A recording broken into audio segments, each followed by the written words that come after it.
Good morning, Pet Bosses and Pet Plus readers. How are you? I see we've got 17 people watching live. Woo woo! Awesome.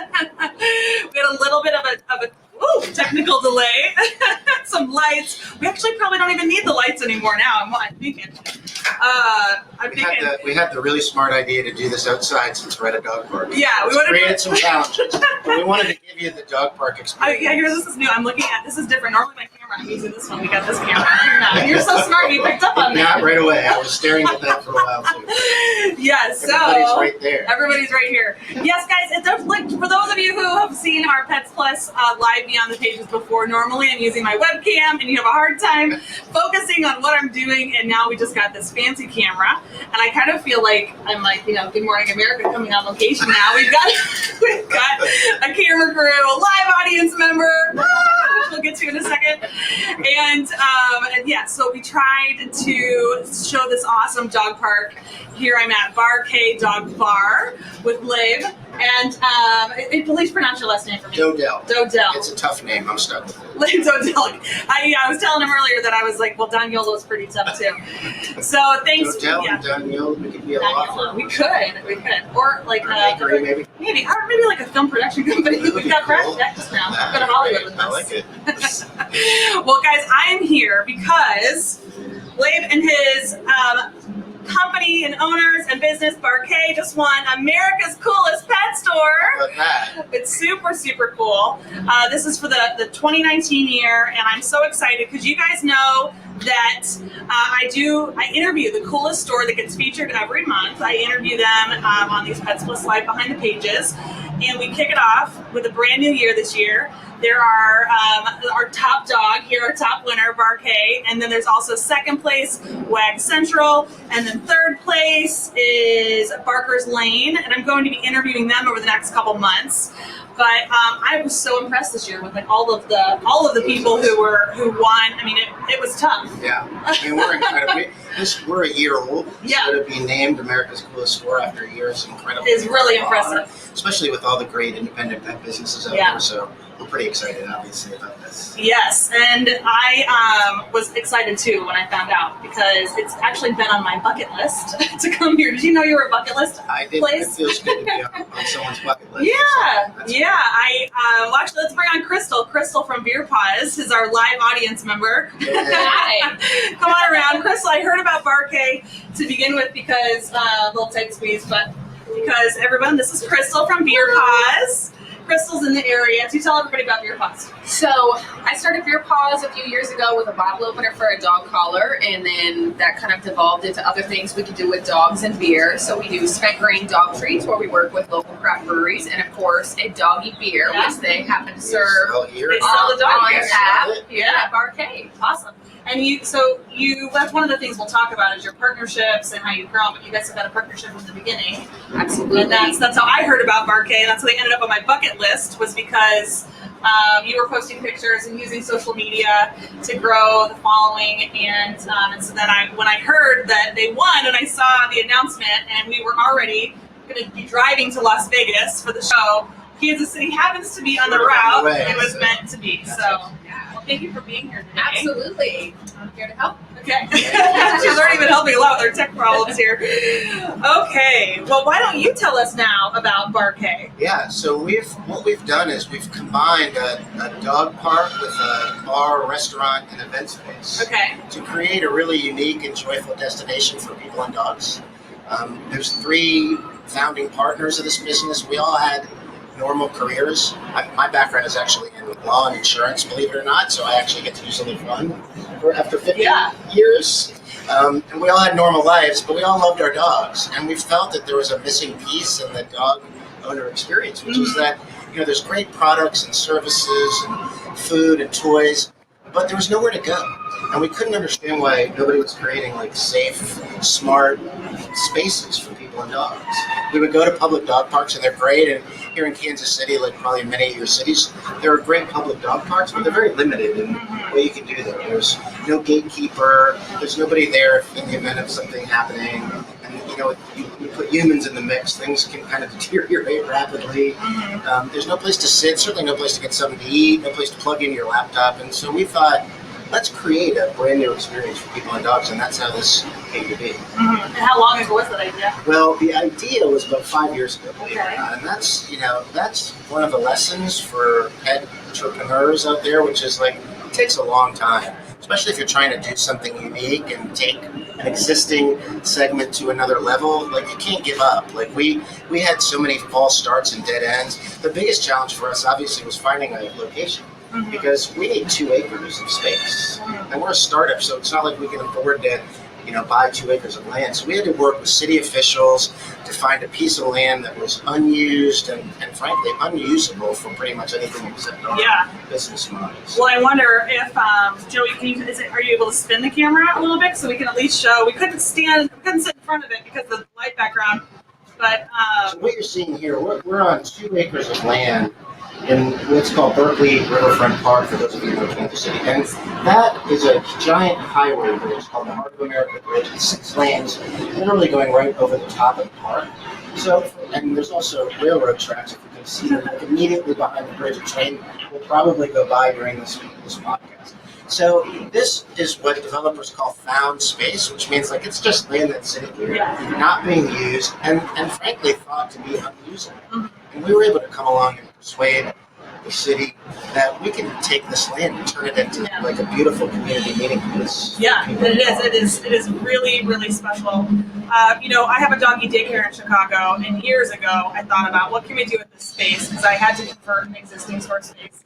We thought, a bar where you can take your dog, that'd be a lot of fun, but you have to have food. And then I thought, well, in the city of Chicago, you can't have food and dogs in the same place. And then we just kind of thought, that idea is going to be too difficult, too challenging to get through. So your mantra already of don't give up, is important there. But I was worried too, just about the bartender lifestyle, right? That if I open this dog bar, we'd be there late because I'm near Wrigley Field, so to be partying like crazy. Well, do you see that here? Do you get a late night crowd? No, well, we were very mindful about that. Okay. So we closed at 10. Okay. We did not want to have drunk people and dogs at 1 in the morning trying to get an Uber. That sounded like a really bad business model. So we close every day at 10. People want us to be open later on the weekends, and we just said, that's not us.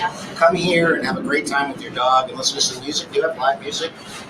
Take your dog home, and then you can go, hit the clubs afterwards. The issue about dogs and food, you're right, but that's a huge challenge for this model.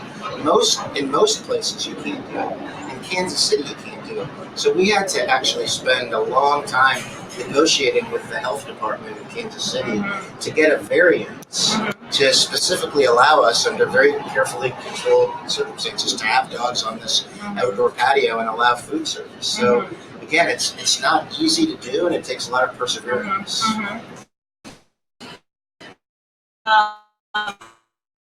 You assess of what it is like to do this, because you've got multiple owners. Did you have investors? Did you have to put some of your own money in it too? All of the above. So first of all, we this was a key step in the process. Is we opened in a temporary location to give us proof of concept. So we found an empty warehouse about 2 miles from here in a very industrial neighborhood called the West Bottoms. It had no heat, it had no air conditioning, we had no food. We just turned it into an indoor dog park, and we built a little bar in the middle of it.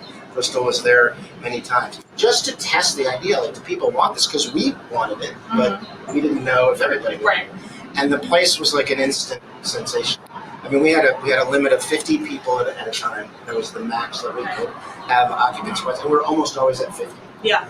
Because it just gave people a fun, creative, safe space to socialize with their dogs and their friends. Yeah. You come home from work and your dog's been cooped up all day, and you really want to spend some time with the dog and get the dog some recreation, but you also want to go out with your friends, have beer, and it puts people on almost daily, difficult choice. And we thought, that's a false choice. You should be able to do both of those things, and that's really what Parquet is all about. So we were in that temporary location, which we called the lab, because we thought that was really clever, because it was like a testing ground, but also a kind of dog. So we were in there for a year and a half. And we learned so much from that experience: what works, what doesn't work, what do people want, what are they less interested in. And then that all translated directly to this location, which opened almost exactly a year ago to the day, August 14th of 2018. So what I love about that is that you went into kind of like a beta mode in a sense, right? You were testing it out. And I think so many times entrepreneurs can be perfectionists, or they can constant be in that I'm getting ready to get ready mode, Right. and the research mode, and the I can't do this one step until this website is perfect. I mean, a lot of people, they're like, I can't open my business until I get my website done, Right. or I can't open my store until I have all of the fixtures I wanted, and I've hired my groomers, and I've been able to afford that self-wash that I wanted to get. Like, I can't open it all. Right. So what advice do you have somebody? Well, I mean, so this is what I warned you about ahead of time. Like, my advice is sometimes different than what a lot of like people are advising startups. I tend to think you have to get things right the first time. Okay. I mean, I see the opposite happening actually sometimes, which is that people are in too much of a hurry to like, let's just open the doors. It doesn't have to be perfect. And there's this expression that I despise. Am I allowed to use a bad word on here? We're not like subject to DC rules. Like, people give advice, don't sweat the small shit, right? All right. And you have to, because you have to get the details right. In fact, one of the most frequent comments we get about Marquet is everybody says, gosh, you thought through all the details, like all the transitions from an off-leash space to an on-leash space are carefully thought through. There's no corners that can be a trap space. So yes, we opened up and we did this beta test, but we were very, very, very mindful about the details. Mm-hmm. So I'm not saying, wait until everything's perfect before you launch, but you do need to, the other expression is you don't get a second chance to make a first impression. Sure. And one of the things, people come in here and their minds are blown. I mean, I can always tell when someone's here for the first time because they're like, they have these big eyes and the slack jaw, and they're like, what in the world is going on here? Because, and when people see the thoughtfulness that went into it, they tend to relax. They're like, okay, these guys have thought of everything, so like I don't need to worry about like they've missed something or my dog's gonna. The first couple of weeks we'd have people saying, "Is it all fenced in?" Like, no, we left a little gap over there, so we might lose a couple of dogs. Yeah, and it gives people confidence. So I would say to the people watching that like, don't be scared to start, but do put in the time to get the little details right. One of the other, can I give another piece of advice to viewers? Of course. Because I told Candace at a time, I'm the grouchy, curmudgeonly Jewish guy. I'm like your uncle who's like giving you annoying advice. And one of them is like, don't dabble. Like we the three of us, like we quit our jobs years ago, long before we were ready to open, and just devoted our full time and attention to getting this right. And I get that that's not realistic for some people, like well, it might not be, or maybe their idea. I think sometimes I see that when like they give everything up and the idea is not a good idea. Well, that can happen too. So you do have to. You had a great idea. Yeah, I mean, we didn't know for sure. We're just like, are we just fringe dog owners? Like, are we going to open this and 2 or 3 people are going to show up? So we did validate. We did get data to drive it. The funny story. So this piece of property that Joey just showed you was literally a dump. I mean, there was like mattresses and tires down here, and it was overgrown with weeds and stuff. So 3 years ago, in July of 2016, we had a pop-up here. I don't know if you were here for this, Crystal. I think you might have set up here. We had a pop-up on this piece of property, and we set up a temporary dog park. We hired a company to set up some fencing, and we got a bunch of vendors, pet businesses to set up those, and we put out flyers and stuff. And we just was like, I wonder what's going to happen. 700 people showed up. Oh, wow. 700. And you got to understand, like, where we are in Kansas City, this was no man's land. Yeah. But it's not like there were people still, down here. It's getting developed now, but like it's still as you pretty. drive in, right? You don't see anything here. Yeah. So that told us, okay, like there's something there. Mm-hmm. Then we went from the pop-up to the temporary location. Mm-hmm. Then we went from the temporary location to the permanent location. And by the way, while we were in the temporary location, we started to sell memberships. Mm-hmm. And by the time we moved into this location, we already had 800 members, right? Wow. So you saw that like sort of step by step, very kind of methodical way of getting the thing launched. Yeah. Well, now let's talk about this behind me, this material. Yeah. So I didn't know whether you meant the art or the yeah, the art. This is the art. Yeah, I love your brand. So we wanted to be about.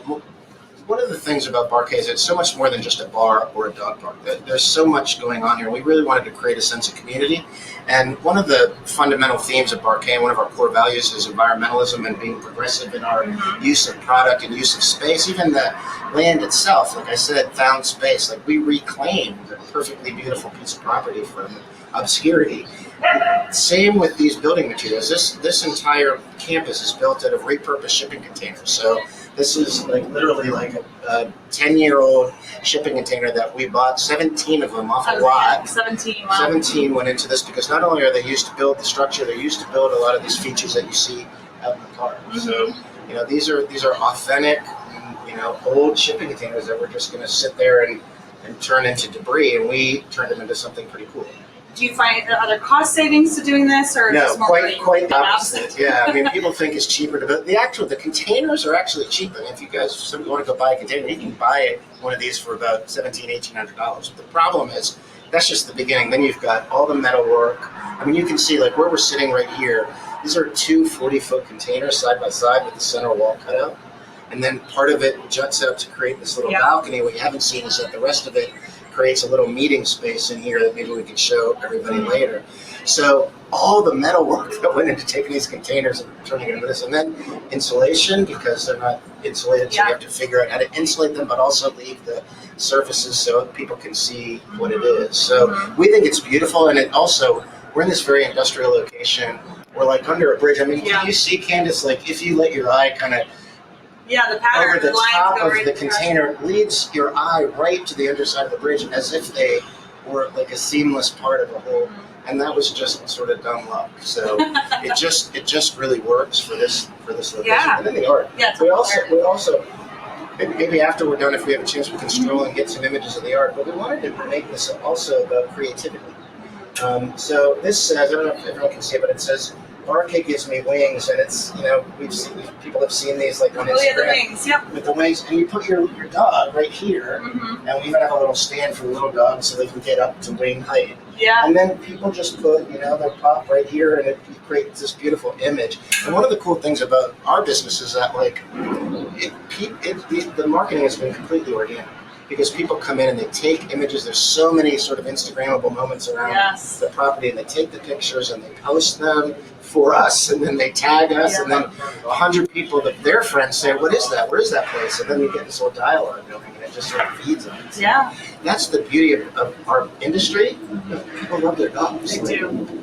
Yeah, I don't even think as a society we've really tapped into understanding the depth to which people love their dogs. I mean, it's like people really love their dogs.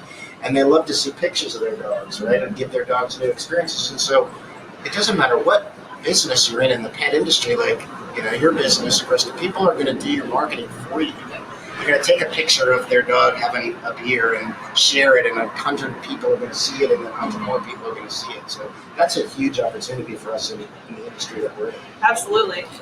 So you also have some solar panels here too? We do. You can kind of see them on the top of the outdoor bar. They're up on the top of the roof. So we're able to reclaim, unfortunately it's not a ton. It's about 5 to 10% of our energy use is reclaimed from the panels. We like to get that even higher. Again, we have this huge campus, so it gives us lots of opportunities to take advantage of these surfaces. We're going to use the poop.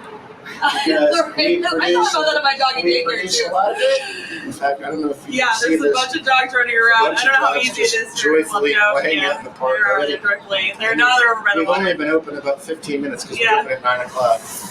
There's got to be a way to use that in some way. Yeah, fertilizer somewhere. I was doing some research. Maybe one of our viewers. Somewhere in California that does it. There's a daycare in California that does something. Well, I need to find out who that is. If anybody watching has any ideas, I did come across something called the Park Spark, where this organization figured out a way to take the poop and bury it, and there's a hand crank and it lights a lamp. Oh wow! Which I thought would be so cool, and for us, it would be our guests would love to be able to do that, but I haven't been able to figure it out actually. Yeah.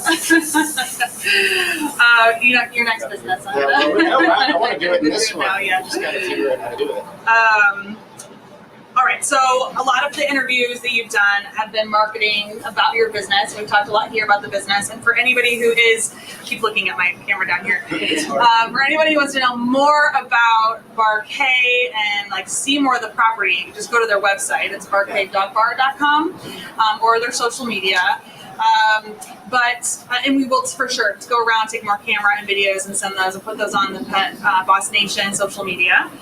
But with this interview now, I want to spend the rest of the time really digging into the business model, what it's like to be an entrepreneur, how you got here, and advice you would give to other people watching. So one of the first things I noticed when I saw your profile in the magazine, I'll show it one more time. winner is that you have like 60 employees. Yeah, I think it's actually more than that or now. 65? We have 20 to 25 full-time and then another 40 to 50 part-time. Okay. Yeah. So I know with the clients that I work with when I talk to pet business owners is that HR is one of like their biggest challenges, right? Biggest. Yeah. Yes. And it's not only finding the right people, but then even getting them to show up for their first day of work or getting through their first week or two. So do you have those same struggles? Oh, yeah. Okay. It's really hard. I think every business owner does. Yeah. And I know some of my employees are probably watching, so we have great people here, but it's hard. Mm-hmm. And again, this is where the old curmudgeon part of it. I don't know whether this is a trend or whether it's always been this way. People are always talking about millennials this and millennials that, and I hate to do that because it's a stereotype and it's not fair. But there is something real about this culture of people just dabbling or failing to commit to something and giving up really easily. I mean, this is a hard. So we have multiple jobs at Marquette. One of them is dog tender, and so your job is to be out there in this park, right, all day, supervising the play, keeping the dogs safe. So it's similar to working at a daycare, with a couple big exceptions. You're outdoors in all weather.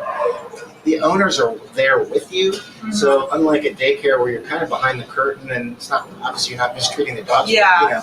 Owners are super There's got to be sensitive. a level of customer service here too. So you have to find people who have the technical skills of dog behavior, and also have the customer service skills to be able to, if a guest says, "Why did you just redirect my dog?" to be able to explain to them. That is not an easy person to find for 11 or 12 hours.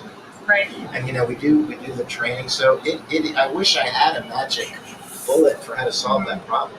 Now we do, again, like with the marketing, I think we do have an advantage of being in an industry that is a very joyful industry.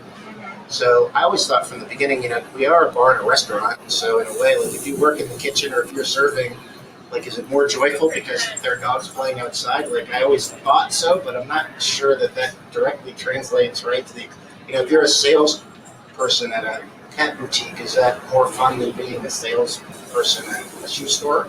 I don't know. I feel like it should be. Our employees can bring their dogs with them to work weekdays. We can't do it on weekends just because we'll have 40 people working here. There'll be 40 more dogs. Yeah. But weekdays, like right now, a lot of the dogs that are out in this park are salon car staff. That's a huge perk to be able to bring your dog with you to work. And so you think it would create loyalty and joyfulness, and it does. I mean, there certainly are people that appreciate it, but the other thing about it is, we want to really create a culture around Marquette. I mean, we're all about, it's not just a park or a bar; it's about a community. We do a lot of education here. We bring in experts to talk about pet nutrition and welfare. If there's a health issue going around in the community, we bring in veterinarians. So that's the culture we want to create. Is about educating people, and so. How do you kind of inculcate that in a team of 80 people who are coming and going, and we have new employees starting every week, but yet we want them to be able to speak our language. It's really, really, really hard. So what do you have in place to help? We have an orientation program, so we have a piece of software. I'm old school, so I don't think that there's an app to solve every problem like young people do, but we do have an app. For just the employees? For just the employees, it's a training app. It's called Expand Share, and there's probably lots of them out there. And so when people start, one of the first things you do is an orientation program. And it's a video of me and my partner walking them through our concept. Why do we create this? What is it that makes this place special? What are our plans for the future? And then we make sure that you can go onto the back end of the software and you can make sure that everybody's checked it. We offer pet education and classes here. So we have a guy that comes in once a month and he does a pet first aid and CPR class.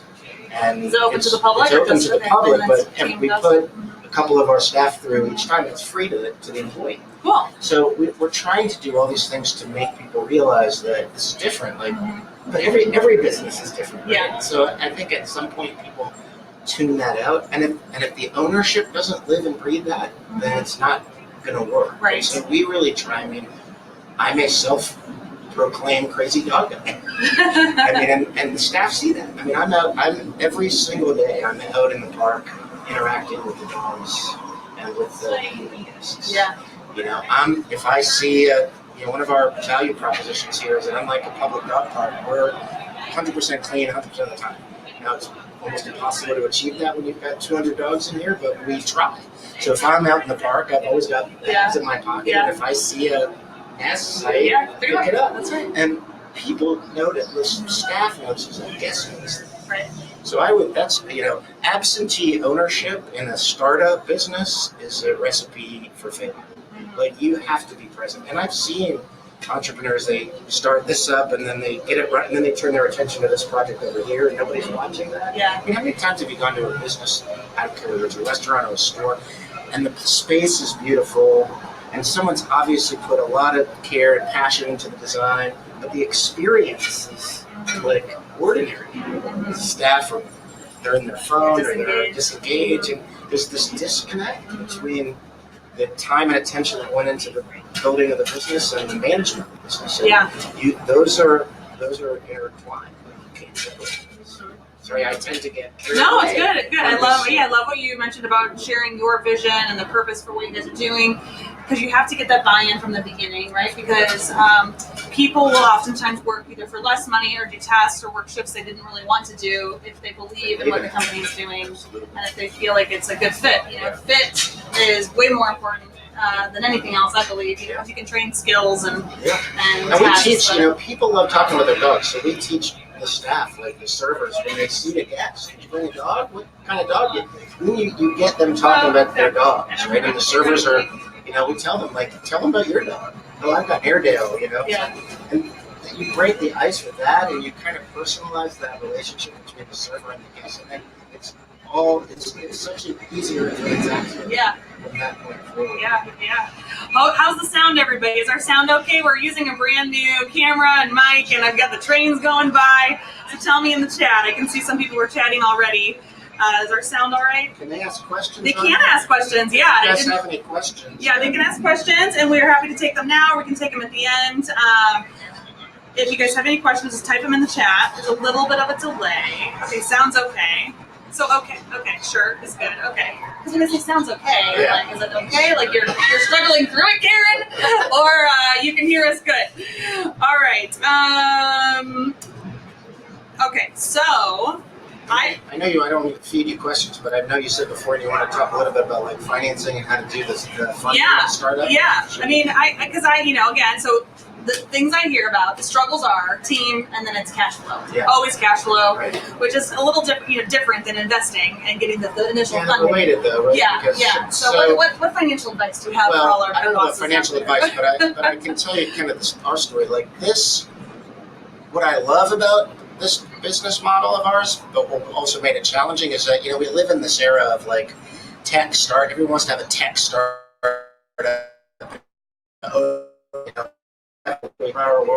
Everybody wants to be able to work from home, and this is the ultimate brick and mortar. I mean, this is like a poop and mortar business. Like we're all about dirt and trees and grass and animals and nature and like a physical space, and that's counter-cyclical to like what the market is like. And that's what gives, like, I got goosebumps right there, because I always liked in my career, whether it's been insurance, if the market's going this way, I'm that guy that wants to go that way, because I think that's where you're creating value. And everybody is going this way. Like, let's create some value. But it did mean that we needed to raise a lot of money. I mean, this is a $3.5 million project. And this required a lot of capital. So the capital came from three places. The founders put in some money, but none of us is independently wealthy, so insignificant amounts of money in relation to the overall cost of the project.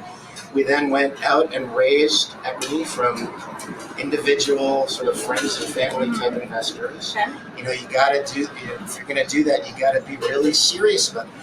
So, a little aside, so much of the story about the fundraising is that since Barquet has opened, so many people have come to us, hey, I want to do this, and Albuquerque, Des Moines, Minneapolis. Like, what Does it advice? buy a franchise or yeah, how do I, invest in your can you give me brokerage? some advice? Like, how can I do this? I'm like, there's 20 million steps along the way. It's like, can you ask a little bit more of a focused question? But a lot of them have been around, fundraising. How do I raise the money? Well, it's not, there's no magic bullet. Like, you've got to put together a business plan. It's got to be like really well thought through. People are not going to just give you money because it's dogs. Oh, it's dogs. Here's $25,000. Like, you have to have financial projections. You have to have like a real, well put together 3 to 5 year plan to get people to take you seriously. But if you do that, people will, and you show a passion for it. Like, you're not dabbling. You're not, well, I have my day job, and then I'm starting a magazine, and I have a blog, and I work at a record store, and then I'm doing this. And that is not a persuasive story for investors. But I'm all in on this. This is my passion. You also have to be able to answer the question of what problem are you solving? And I see people miss this all the time. Like, we solved a problem for ourselves. Like, I didn't have a place that I could take my dog and relax with a friend and get a drink. It literally did not exist. So we solved that problem, right? You have to be able to, Crystal solved this problem. It was like, I go and have a beer with my friends, and my dog is just sitting there going, what about me? And so now there's like a product that she's created that didn't exist. So you always have to have that twist. And then, put together a list of friends and family who, yes, you might get lucky and find an angel that will give you a big chunk of money, but realistically, it's, a group of people that believe in what you're doing that are going to give you a small piece of that puzzle. And then, there's unfortunately, a lot of law and regulation that goes into the fundraising process. And you're going to need, you can't do it by yourself. I know it's like really tempting. I'm a lawyer. I couldn't do it by myself. We had to go out and get professional help of fundraisers who know how to create the document. It has to be documented, and it may seem like unnecessary work and expense, but it will pay off down the road. So that was the second piece. I said there were 3. We had founders equity. We did a raise with friends and family, so about 17 people each put in between $25,000 to $100,000 each, and then we were very fortunate to get a small business administration loan. The SBA will support small businesses, but the process is excruciatingly painful, and there's just no way to short circuit that. Like, you've got to find a lender, you've got to be willing to spend the hours and hours and hours it's going to take to work with that lender to document your business model. So that's where again, there's no quick fix to it. You've got to be willing to go through that process. And it took us years. Yeah. It took us literally years. Yes. There is a question about your membership and how you, and I actually have a question for you there too. So while you are a brick and mortar, you still took the membership model, which is super huge right now. Yeah. Trending. We did that in my doggy daycare as well. We were previously we did this a few years ago, but previously they could buy a pass to come to daycare and they could use it whenever they wanted. The problem with that, without the days expiring, is that it didn't, people could pay us once and then 6 months later we wouldn't see them again. So we made a shift at our doggy daycare to do a subscription-based membership model, and our revenue jumped by $200,000 without losing any customers. We were nervous when we made that switch that we'd lose customers. But what I see what you're doing is you also have a membership, right? Yep, we're membership based, and so it's not just about. Yes, it's important from a revenue standpoint, but it's also like it goes back to that concept of community. Like, we want to know who's in the park. We want to make sure the dogs are, vaccinated. If there's a problem with the dog, we want to be able to go into our member database and immediately say, oh yeah, Sparky, that's Jim's dog. Find Jim and match them up. So to come into RK with a dog, you have to either be a member or you buy a day pass. It's just like going to like a nice health club or a spa. Right. A membership is $225 for a year, so it's not expensive. We didn't want it to be exclusive, and we didn't want it to be a barrier for entry because we want to be inclusive. But we also wanted it to be, to make it meaningful, so people would take pride that this is my park, right? And they're like invested in keeping the park clean and safe. So it's $225 a year for your first dog, $25 for each additional dog, and that gets you unlimited access to the park. And how much is it if they were to come for the day? And if you just come in for a day pass, it's $10 for your first dog, $5 for each additional dog. And we did that because you get a lot of people that keep passing through town. Yeah. And we don't want to turn those people. We Oh want yeah, them well, to be able if you haven't become, I think you've already become a destination. Yeah. I have other clients of mine from the Green Spot. Jess and Whit were just here last weekend. Oh, really? Yeah. That's so cool. So they are live in Omaha, Nebraska, and so they came down. We do. It's awesome. It's so gratifying. We do get a lot of people from out of town. Yeah. And then they bring it back to their community and like, you guys need to see this place. And then people will reach out, how do we get you guys to Louisville? How do we get you guys? And we are in expansion mode, right? I mean, we're now in development in 2 new cities. It's mentioned in the magazine with St. Louis and Oklahoma City. We have plans to create a similar large campus, much like this one. Both locations in those 2 cities, if any of you are in those 2 cities, they're going to be incredibly cool. We're so excited about what we're doing in those 2 cities. And the business model is to be in 10 markets in 5 years. The play as we expand this, it's unique because we don't go to the commercial real estate people, which is how typically businesses, brick and mortar businesses expand. We go directly to the city planners, the wonky land use people, and we're like, here's our model. Look what we did in Kansas City. Find us a couple of city-owned acres that are unused, that are in distress, and we can be a catalyst for the development of that whole community. If you talk to the Port Authority, which is the division of the local government that owns all this riverfront property, what we've done, there's so much more development that's now going to come to this area because of what we've kind of made. Well, the new complex across the street, was that before you? That opened at the same time we Okay. did. But now they've got hotels. There's a hotel that's going to come in and all kinds of stuff. So it's pretty exciting. It is really And that's what we want to do in other cities, is try to figure out how we can be a catalyst for the emergence of a whole neighborhood. And at, in Pet Boss Nation, and one of our values and our mission is that I really do believe that small business owners, especially in the pet industry, are change agents in their local communities, and they can impact in such a big way in their local community because the dogs bring us together, and good things will happen. So what you've already shown here is that you've revitalized this area that was not used at all.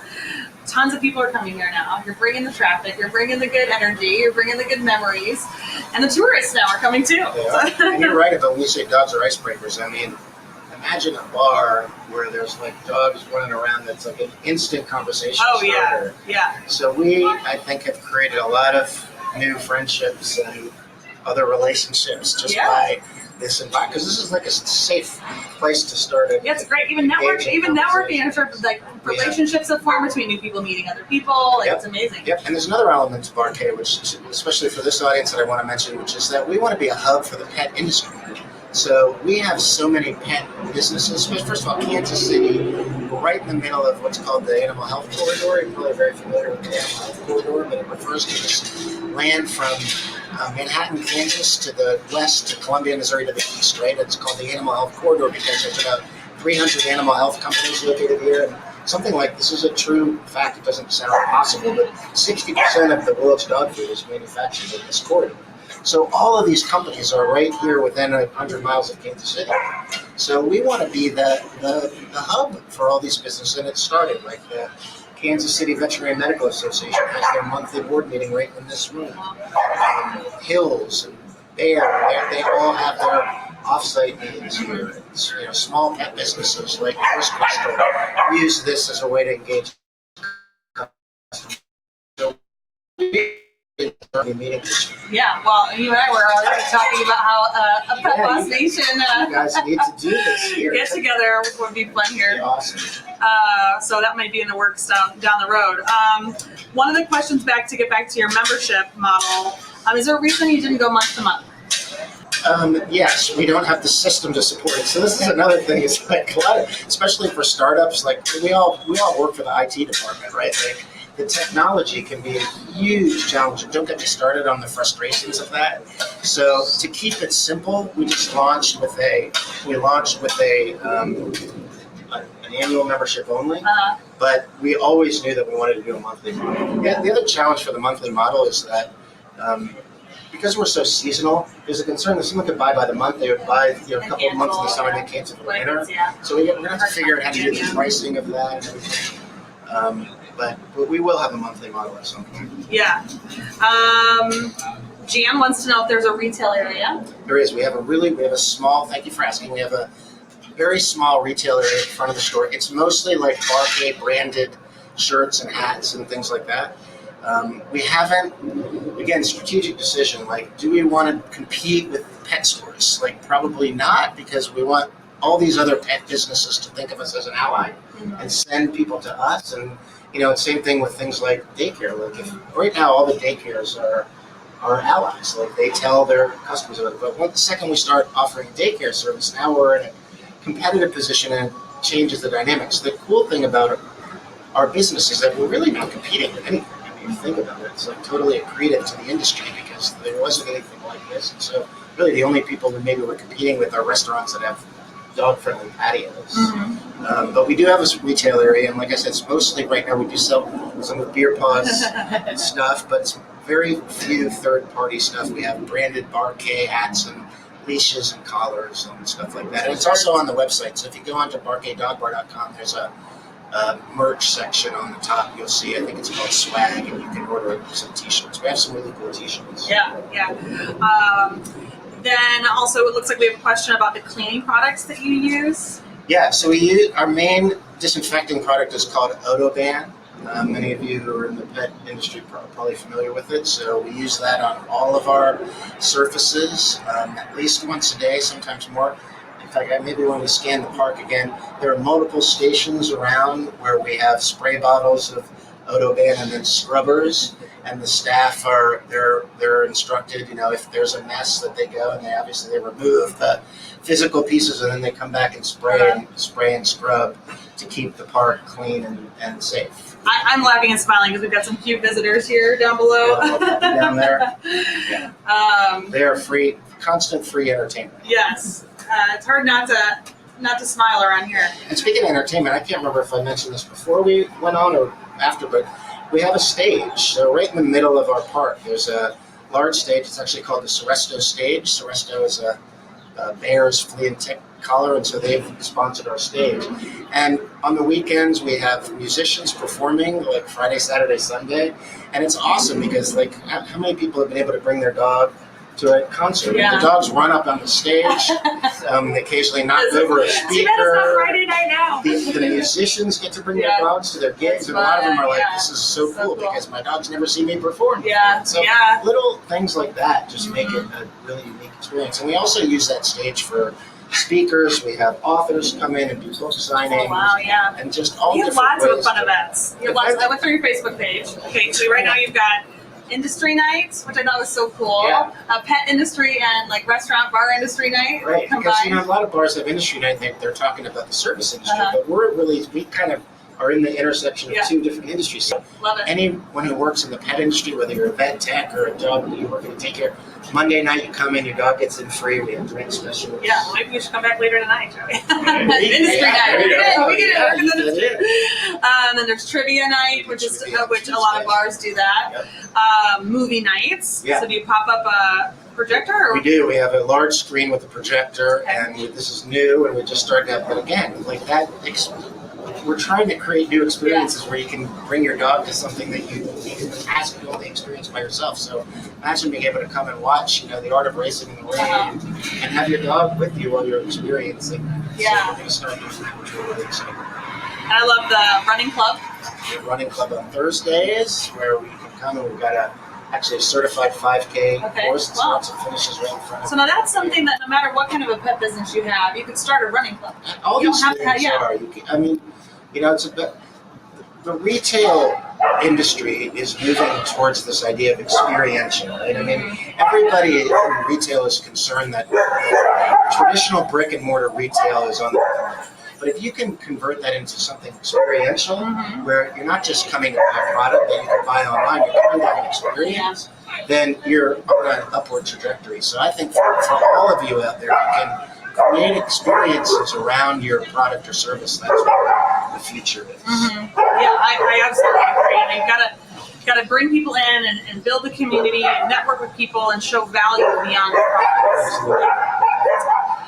Eleanor, real quick to answer your question, they're open all year round. It's not when he was talking about when I asked about memberships going month to month. He said he doesn't do that because people may not go month to month during the other season, like during the cold weather months. Yeah, but it's a great question. So let me speak to that. So I said we're seasonal in that, like the weather drives the business. We're open year round, and winter is a challenge.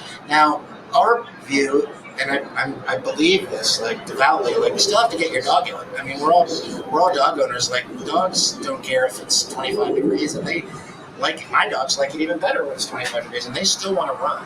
So if you have a place where you can go and your dog can go outside and get the heebie-jeebies out, and you can go inside and get an Irish coffee, like that's a win, right? Now we do throw a tent up over our beer garden back here, and we pump in heat.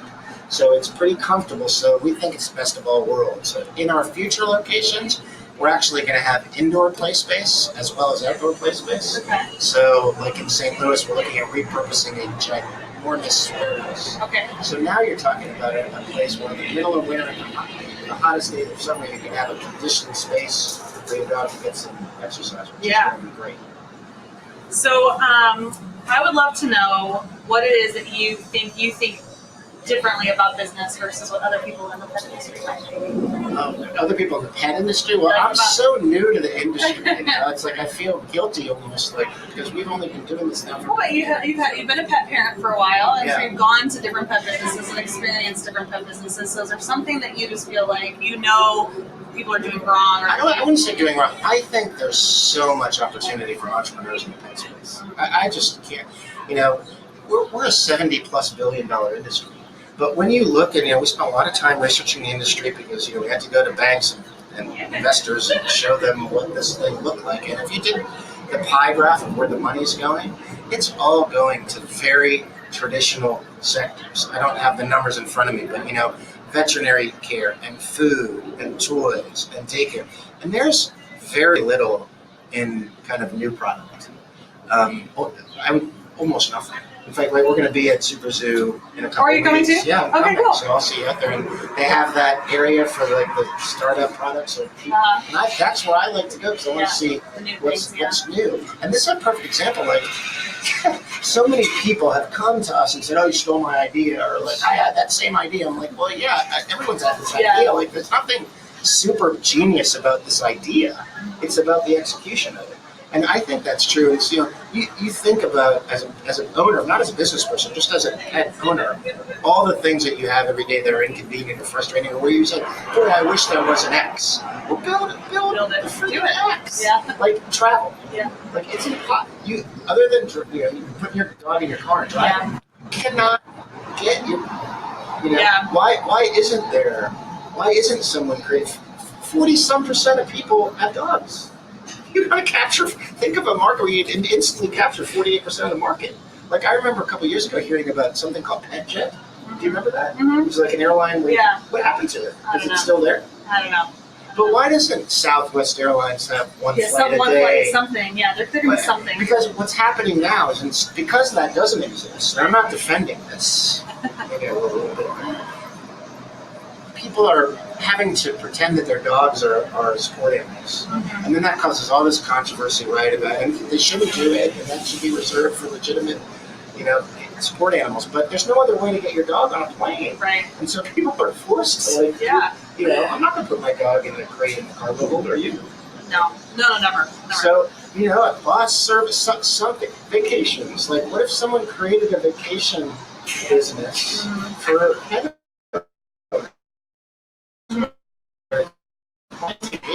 Yeah. And I can think of that over and over and over again of different. So I wouldn't say it's like people are doing things wrong. I think it ties back to what I said earlier, which is you can't overestimate that emotional bond between people, person and dog. Mm-hmm. So think of businesses that leverage that. And that's exactly what we've done here. Is like we've created a place where you can socialize with your dog, and we've had 175,000 people come through this facility in 1 year. Wow. And that's how desperate people are for a venue with their dogs. Yeah, that's really, really, really impressive. Yeah, it's huge. It blows us away. I mean, it's way above our projections. Yeah. How do you define success? I think it's in the experience. I mean, I always say, like, when I get frustrated as a business owner, you get every day, you get frustrated, and I just go for a walk in the park. And I see the joyful looks on the faces of the guests, dog and human. And that reminds me of, like, why we created this in the first place. And I tell the team all the time, like, if the dogs have a great experience here, the humans are going to bring them back. Like, people want their dogs to be happy. And, one of the things people tell us is as soon as the car goes over one of these bridges, because you have to come over like a bridge to get here, the dogs start to go crazy in the back of the car because they know they're going to Black Bay. And then you open the door, right, Crystal, and they just pull their human to the gate. Yeah. And that's, you say, how do you measure success? That's success because we've created something uniquely joyful. And if the monetization of that, like, it's not easy, and we from a revenue standpoint, we're doing better than expected. From an expense standpoint, it's been more challenging, which is a typical startup. And and you got, even though it's a super cool place, I'm sure there's a lot of maintenance. Oh, it's unbelievable. I mean, here's a story to share. So I think this will be impactful to the audience, because where you see artificial turf, a lot of this park is turf. It's reclaimed high school sports turf. When we opened, it was grass. So the grass lasted about 2 weeks, right? So sure, we looked like we've got it all figured out. We had no clue. We had no idea. I knew it was going to be challenging to keep grass alive. I didn't think it was going to be dead in 2 weeks. But we're open every day, and you get that many paws, and other dog body parts on your grass. It's going to die. So you have to. And it ties back to your thing about cash flow. Like, you need to have enough. For those of you looking at startups, I mean, you need to have enough capital to get to opening day and then 6 months in. Because there are going to be, like, all kinds of things that are going to come up that are unanticipated. Right. You have staff turnover that you don't anticipate. Your grass is going to die, metaphorically speaking. And lots of, not even for startups, but if you can have a business savings account that has at minimum 3 months worth of expenses, if you can have 6 months worth of your expenses in a savings account for your business, that's ideal, because things happen out of your control. Like in Chicago years ago, we were hit with the canine influenza, and the media wouldn't stop talking about it all day long, 24 hours for almost 2 months. And pet parents were told, don't take your dogs anywhere. Don't take your dogs anywhere to mix with their dogs. And it's devastating. We had a $60,000 loss in about 45 days. And, if I didn't have that money saved, we would have been closed. Right. Yeah. So it's always smart to do that. I guess, how do you do that? You start saving little bits of every day, go to a savings account. Put it in your business plan. You just got to bake it into your business plan, so that when you're going out and you're talking to your investors and you're talking to your bank, that you're making sure you're building that in. And the bankers, if they're smart, they'll make you. I mean, the SBA lenders forced us to have that cushion in there, because from experience, they knew that there's going to be unanticipated things that happen along the way. So. All right, guys, we have a few more minutes here. If you have any questions, type them in the chat. Otherwise, I've got some questions. So someone said, since we're not folded, we can wander around. Okay, wait, we can, we'll take a little 360 hold on, tour. 1 second. Someone said they want to see one in Massachusetts. So I actually lived in Boston for 5 or 6 years. Love Boston. Would love nothing more than to do this in Boston. Boston's tough because it's expensive and it's pretty small. Yeah. This is what we tell, like, people are always saying, I want one in my hometown. Help us find 2 acres. If you've got relationships with city officials, city planners, land use experts in your communities, just reach out to me. You can find my contact information on the website, Barkay. It's Leib at Barkay Dog Bar. I won't say that. It's Leib, Leib at barkaydogbar.com. And connect us. This is how we've forged relationships with some of these cities. The piece of property that we're going to probably develop on in Oklahoma City, city-owned property, but the man who runs that part of the city is from Kansas City, and he had been to Barkay. Oh, wow. And he came away saying, man, this would be so cool in because he runs this thing called the Boathouse District. That's how this happens, because people like you and creating communities like this, that word gets to the right person who says, I got to figure out how to get this to Boston, and finds a piece of property under a bridge somewhere that would be perfect. Well, it is all about listening to opportunities that come in front of you too. Like, I recently heard Ellen Latham of Orange Theory speak, and she was talking about how one of her customers was working at her one little gym, whose husband was a franchise developer. and worked with her, and now they're one of the best franchises. And at first, she turned down the offer. Her customer presented her the opportunity to go and grow, and she turned down the offer. And then the customer was like, I think this needs to go. This is bigger than just this one little place. We got it. She listened again and said, okay, which I'm sure was very scary. But that's happening, I'm sure happening for you, where people now, want to like come in and grow, and you already have an exciting growth plans ahead. Yeah. So. But you're absolutely, you make a good point. Like, you never know who's going to walk through the door of your store. Right? Like, I always joke with, like, waiting for, like, Warren Buffett to walk in here. Hey, we heard about this business in Kansas City, and come check it out. I don't know if Mr. Buffett, I don't know if you're a dog lover, but come but have a beer here. But, you just never know who's going to walk in the door. And we've had that happen multiple times. A developer out in New York just was in Kansas City for some other thing, heard about it, and came and checked it out, and then reached out afterwards and said, I want to help you guys, expand. So you just, it's kind of like people who are in theater, like, you're doing the same show every day, but that's the first time for the audience. Yeah, right. It's the first time for our guests, and so we always have to be providing this elevated level of service for everybody who walks in the door. Yes, I love that. Well, gosh, I hope we get to spend more time together in Super Zoom. Yeah, I'm going to look for you for sure. So I'm actually going to be on a panel. If any of you guys are going to be at Super Zoom on a panel on Wednesday at 3 o'clock. Okay. On entrepreneurship in the industry. Oh, wonderful. Well. So that'll be really fun. Is that run through the education area, or it's on the show floor? Do you know which? I don't know enough about it. Okay. I don't know enough about On it. Wednesday, It's though. Wednesday at 3 o'clock. Okay, all right. I think it's called Putting the Pet in Your Pet-Centric Business. Okay. I can look it up later, and we'll add it to the links. And then, so if any of you are coming to Super Zoo, it's next week on August 20th. Pets Plus will have a booth there. Pets Plus booth is 4571. They're on one side, and then Pet Boss Nation, we're all the way on the other side. Our booth is 965, and we'd love to see you there. And I also want to just tell everybody about the upcoming Pets Plus live shows that we have in September. I will be interviewing on September 17th, Mark Vitt with Mutts & Co. They have 6 locations in Ohio. They're one of the honorable mentions for America's Cool Stores. They're going to be featured in the September issue. And then also we're talking to a second place winner, Angela Pentalone. She's a Pet Boss Club member as well with WAG Central in Stratford, Connecticut. So we'll be talking to her on September 25th at 12 p.m.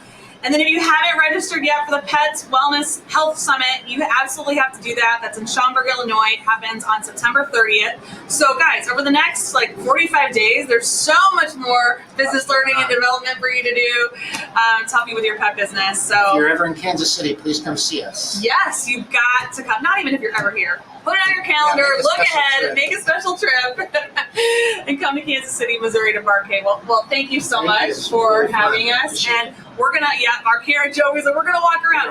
We're going to walk around for those of you who want to stick around. I have a feeling, though, guys, that there's a chance this could get all disconnected.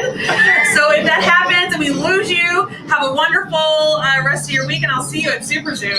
All right. Yeah, so if I narrate, Joey, will people be able to hear me, do you think? Oh, you're cool. Got that? Pardon? Yeah, People be able to hear me?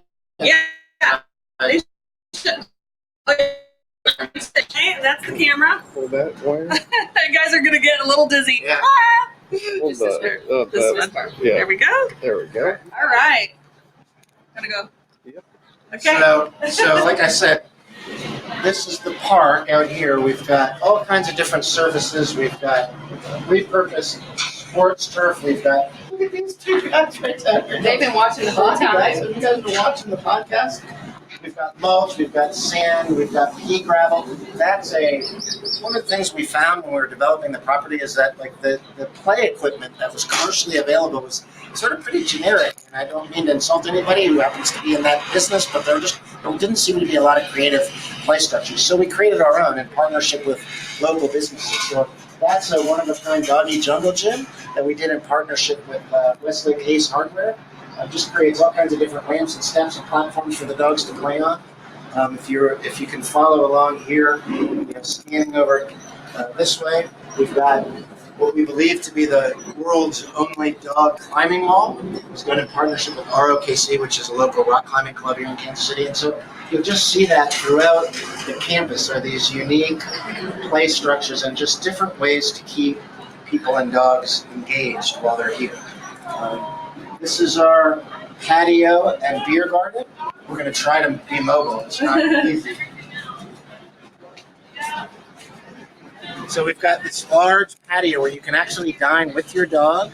The way we do that here is if you're on this patio, if you're on this side of this fence, the dog has to be on leash and you can enjoy a meal. If you're on the off-leash side of the fence, that's where obviously the dogs are free to roam.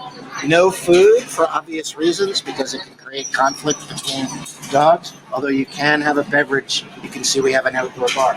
What you're looking at sort of behind me to my left is our stage that I mentioned earlier. This is kind of the hub of the park where we have music on the weekends, we have speakers, we have all kinds of events, we have puppy graduation parties, we have dog karaoke, if you can imagine it. And we actually had our very first dog like stand-up routine, like improv comedy with dogs. It was absolutely hilarious on that stage. And then this is just a giant seating area. In that container is a full-service grooming salon. So you can actually come here, get your dog professionally groomed while you're having a meal or a drink instead of having to drop your dog off and come back later. And then further down through here, there's a separate park further down. I don't know if viewers can see it, but it's called Pet Finder Park. Walk down there. Oh, we can walk? Yeah. Let's walk.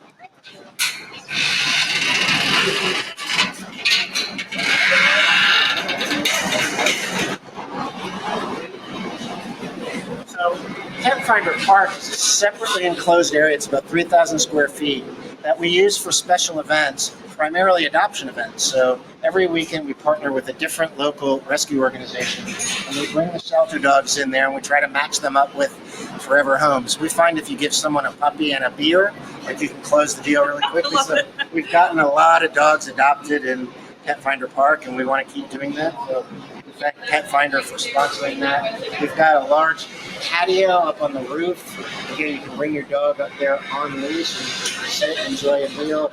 You've actually got a view of the Missouri River to the north and then the city skyline to the south. So really just unique space. And then can we go inside? Yeah, good. So far we've really Humans only. So we unfortunately, we're not at the point of society yet where people will allow dogs inside a restaurant.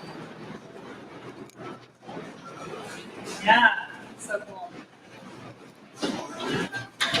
So now we're inside the restaurant. We actually have a very large restaurant space.